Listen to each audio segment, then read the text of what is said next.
ETF index mutual funds నేర్చుకుని stock మార్కెట్లో రాణించాలనుకుంటున్నారా? వెంటనే ఈ నెంబర్కి కాల్ చేయండి.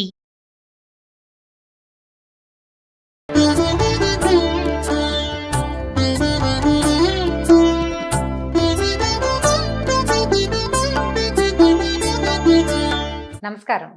మాఘపురాణం 23వ అధ్యాయంలోకి వచ్చాం.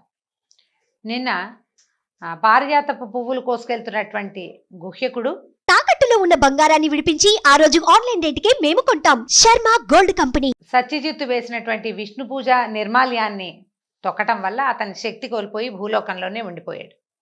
అయితే తర్వాత ఏం జరిగిందో చూద్దాం, ఆ తర్వాత సంగతి.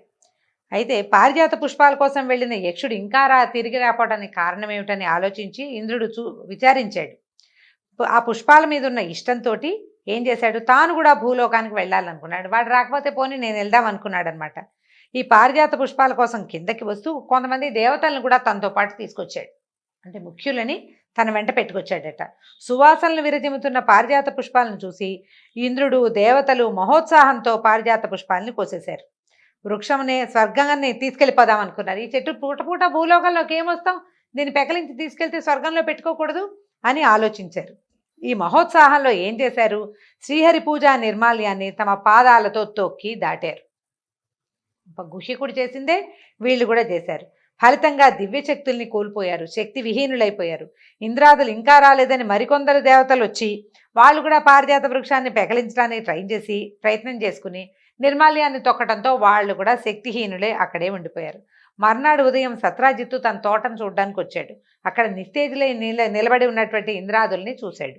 వాళ్ళ పరిస్థితికి ఆశ్చర్యాన్ని విచారాన్ని పొందాడు. మొదట ఆశ్చర్యంగా ఉంది, తర్వాత కొంచెం విచారం కూడా వేసింది. వాళ్ళకి నమస్కరించాడు. ఇంద్రాది దేవతలారా, మీరు మానవులమైన మాకంటే చాలా గొప్పవాళ్ళు. దేవతలు అమోఘమైన వాళ్ళు, వాళ్ళకి మరణం లేదు, కోరిన కోరికలు తీర్చగలిగేవాళ్ళు. మనం చేసే యజ్ఞాలు హోమాలు పూజలు అన్నీ కూడా వాళ్లే స్వీకరించి మనకి పంచభూతాల తాలూకు వనరులన్నీ దేవతలే ఇస్తారు.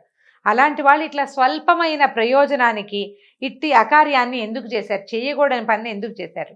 నాకు తెలియకుండా పువ్వులు దొంగతనంగా తీసుకెళ్ళిపోవాలనుకోవటం దోషం కదా. తెలిసి నాకు చెప్పి నన్ను అడిగి నాకు ఒక మాట చెప్తే నేను కాదంటానా? ఇది దొంగతనం కదా, మీరు చేయొచ్చా అన్నాడు. ఇంద్రాదులు సమాధానం చెప్పలేపారు, తలంచుకున్నారు. గరుత్మంతుడు మొదలైన ఉత్తమ పక్షులు నేల మీద ఉన్న మాంసానికి ఆశపడి భూమి మీద వాలి అవమానాన్ని పొందినట్టుగా మేము కూడా పారిజాత పుష్పాల మీద ఆశపడి ధర్మాన్ని తప్పి దొంగిలించి ఇలాంటి స్థితిని పొందాము. ఇంకా మా పరిస్థితి ఏమిటో చెప్పమని అడిగారు. సత్యజిత్తుకి ఏం తెలుసు? అతను కేవలం దొంగను పట్టుకోవడానికి నిర్మాల్యాన్ని పెట్టాడు. దేవతలకు సమాధానం చెప్పగలిగే ప్రజ్ఞ ఉన్నవాడు కాదు. పైగా నేను మానవుణ్ణి అని భావించేవాడు. ఏమి చెప్పలేక తన ఆశ్రమానికి వెళ్ళిపోయాడు. ఇంద్రుడు మొదలైన వాళ్ళు ఆహారం లేకుండా దుఃఖపడుతూ అక్కడ 11 రోజులు ఉండిపోయారట. వాళ్ళకి ఆ కాలంలో అమృతాహారం లేదు, కామధేను ఇచ్చే మధురమైన క్షీరం లేదు, కల్పవృక్షము చింతామణి ఇచ్చేటువంటి పుష్టికరాలైన భక్ష్యభోజ్యాలు లేవు. మిక్కిలి దీనులుగా ఉన్నారట. సత్యజిత్తు కూడా వీళ్ళ దురవస్థకి చింతించాడు. చాలా విచారంగా ఉంది. తాను చల్లినటువంటి శ్రీహరి నిర్మాల్యాన్ని తొలగించాడు. తానేం చెయ్యాలో తెలియలేదు. ఏం చేయాలో తెలియక దేవతల దుస్థితి తన వల్ల ఏర్పడింది అవటము, అది ఎలా తొలుగుతుందో అతనికి అర్థం కాలేదు. ఏదో అన్నాడు, పువ్వులు కోసుకెళ్తారా, ఇట్లా దొంగతనం చేస్తారా అండి మీరు అన్నాడు. తర్వాత ఏం చేయాలి, వీళ్ళని వెనక్కి పంపద్దు, వాళ్ళ ఇంటికి వెళ్ళని. ఆ తోటలో నిరాహారులుగా ఎలా ఉంటారు దేవతలు? వాళ్ళకి ఆహారం మనుషులు తినేవి, వాళ్ళు తినరు, వాళ్ళ ఆహారం వేరు కదా. ఇప్పుడు వీళ్ళకి ఏం చేయాలి? అతనికి ఏం చేయాలో తెలియక ప్రతిరోజు భగవంతుడిని ప్రార్థిస్తూ అశరణ్య శరణ్యైన శ్రీహరిని ప్రార్థిస్తూ తాను భార్య కూడా నిరాహారంగా ఉండిపోయారు. 11 రోజులు దేవతలుంటే ఆ 11 రోజులు నిరాహారంగా ఇతను భార్య సత్యజిత్తు అతని భార్య ఆహారం లేకుండానే విష్ణు పూజ చేసుకునేవాళ్ళు. ఈ పువ్వుల చెట్లకి కొంచెం సేవ చేసుకునేవాళ్ళు అనమాట. ఈ విధంగా 11 దినాలు నిరాహారుడిగా ఉండగా త్రిలోక సంచారి అయిన నారదుడు ఆకాశంలో తిరుగుతూ దేవతల దురవస్థని గమనించాడు. వాళ్ళకి ఎలాంటి సహాయం చేస్తే ఈ దురవస్థ పోతుందో ఆయనకు కూడా తెలియలే. తిన్నగా ఏం చేశాడు, విష్ణుమూర్తి దగ్గరికి వెళ్ళాడు. నమస్కరించి బోళ్ళంతా స్తుతి చేసి ప్రార్థించాడు. ఈ స్తుతిని విన్నటువంటి సర్వజ్ఞుడైన శ్రీహరి ఏమీ తెలియని వాడిలాగా, నారదా ఇప్పుడు ఎందుకు ఈ స్తుతి ఎందుకు, ఇప్పుడు ఈ పరిస్థితి ఏమిటి, ఇప్పుడు ఎందుకు వచ్చావు నువ్వు? ఊరికే నారాయణ నారాయణ అనుకుంటే ఇంతగా స్తుతించావు, నీకేం కావాలో చెప్పు, నీకు ఏం చేస్తే సుఖం అవుతుందో అది ఎలాంటిదైనా సరే, దేవాసురులు సాధింపజాలందైనా సరే నీకు సమకూర్చి పెడతాను నేను అని అడిగేసరికి నారదుడు తలవంచుకుని ఇంద్రాదులు ఒక చెడు పని చేసి భూలోకంలో చిక్కుబడిపోయారు. భూమి మీద పారిజాత వృక్షం అని ఒక చెట్టు ఉంది. దాని పువ్వుల సౌందర్య సువాసనలకు విస్మితులయ్యి దాని మీద ఇష్టపడ్డారు వాళ్ళు. ఆ పువ్వుల్ని ప్రతిదినము దొంగిలించారు.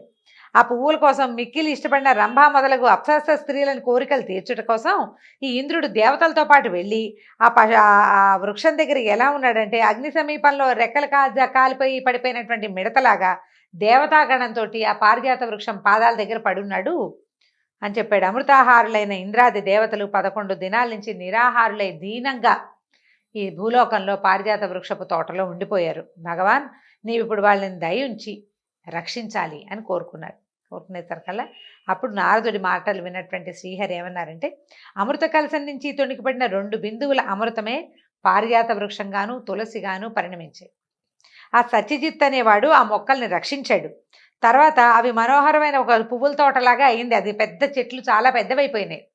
వాటి నుంచి బోల్డ్ పువ్వులు పూసేవి. అది పెద్ద తోటగా మారింది. అయితే అతను ఏం చేశాడు, ఆ పువ్వుల్ని దళాలని అమ్మేవాడు. దేవాలయాలకి అమ్మి ఆ డబ్బుతోటి ఏం చేసేవాడు, దరిద్రుల్ని ఆర్తుల్ని పోషించి తర్వాత కుటుంబాన్ని పోషించుకున్నాడు. నన్ను పూజిస్తున్నాడు. అలాంటి ఉత్తముడికి దీనులకు ఆధారమైనటువంటి అంటే జీవనాధారమైన పుష్ప సంపదని త్రిలోకాధిపతి అయిన ఇంద్రుడు నిత్యము తన సంతోషం కోసం అపహరించాడు. వాడి దగ్గర లేక కాదు, సరదాకి సంతోషానికి అపహరించాడు. చివరికి ఆ దీనుడైన సత్యజిత్తు నన్ను అర్చించిన నిర్మాల్యాన్ని పుష్పవాటికలో చల్లగా భోగలాలసుడైన ఇంద్రుడు నిర్మాల్యాన్ని కూడా దాటాడు, తొక్కాడు. ఇన్ని దోషాల చేత ఇంద్రుడు అతని అనుచరులు శక్తిహీనులే తోటలో పడున్నారు. నన్ను పూజించిన నిర్మాల్యాన్ని తెలిసి కానీ తెలియక కానీ దాటినా తొక్కినా ఎంతటి వాడైనను శక్తిని కోల్పోయి దీనుడు కాక తప్పదు. అందుకని మన పూజ చేసిన పువ్వులు ఎక్కడ పడితే అక్కడ పారేయకుండా చెట్టు మొదట్లోనో ప్రవాహంలోనో పెట్టాలి, ఉంచాలి అని చెప్తారండి. పారేయటం కాదు, ఉంచటం. నిర్మాల్యాన్ని చెట్టు కింద ఉంచాలి. కాస్త చిన్నగా తవ్వి మట్టిలో కలిపేసినా పర్వాలేదు, మట్టిలో కలిసిపోతుంది. అలా జాగ్రత్తగా ఉండాలన్నమాట. అయితే ఉత్తముడైన సత్యజిత్తు ఇంద్రాదుల దైన్యానికి బాధపడుతూ ఏం చేయాలో తెలియక తను భార్య నిరాహారంగా 10 రోజుల నుంచి నన్ను అర్చిస్తున్నారు. ఇప్పుడు ఆషాఢ శుక్ల పాడ్యమి మొదలు నేటి వరకు 11 దినాలు దేవతలు అమృతపానం లేక నిరాహారులయ్యారు. సత్యజిత్తు తను కూడా భార్యతో పాటు వాళ్ళని చూసి అయ్యో వీళ్ళకి తిండి లేదని తను నిరాహారంగానే ఉన్నాడు. దేవతల పుష్టి కోసం అంటే పాపం వాళ్ళు ఆహారం లేకుండా ఉన్నారు, వాళ్ళని హాయిగా ఉంచమని నన్ను ప్రార్థిస్తున్నాడు ప్రతిరోజు. ఇవాళ 11వ రోజు అంటే నేడేకాదశి తిథి.